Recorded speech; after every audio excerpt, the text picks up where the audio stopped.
Assalamu alaikum warahmatullahi wabarakatuh. Mtazamaji wetu mpendwa wa Al-Hajar TV, nachukua fursa hii kwa heshima na taadhima kukuomba radhi kutokana na tatizo ambalo limekumba stesheni yetu katika kupeperushia kipindi ambacho najua ulikuwa una hamu zaidi kutaka kukifahamu na kuelewa kutokana na maswali yako ambayo yanakuumiza akili, hususan katika mwezi huu wa mfungo wa mwezi mtukufu wa Ramadhani. Ni kipindi Fatawatul Ramadhania kikifanywa ama kikiendeshwa na ndugu yangu Abdurrahman Lui pamoja naye Dr.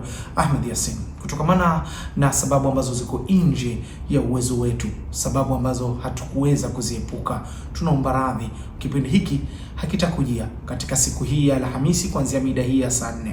Lakini si kipindi tu, pia kipindi ambacho najua wengi walikuwa wanakifuatilia, kipindi cha Al-Hajar Ramadhan Quiz, nacho pia kwa leo kitapiga stop kiasi kutokana na zile sababu ambazo zimekuwa nje ya uwezo wetu.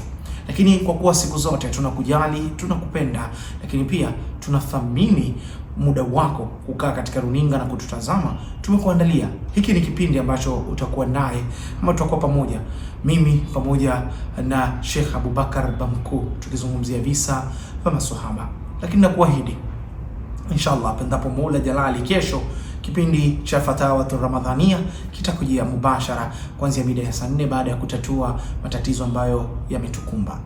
Naomba radhi kwa niaba ya mkurugenzi mkuu wa Al-Hajar TV, kikosi kazi kwa pamoja, lakini mimi kama mkurugenzi wa stesheni naomba radhi kwako mtazamaji ambaye umecreate muda kwetu katika kutazama vipindi vyetu. Lakini kikubwa nakwambia, siku zote kuvunjika kwa mwiko sio mwisho upishi.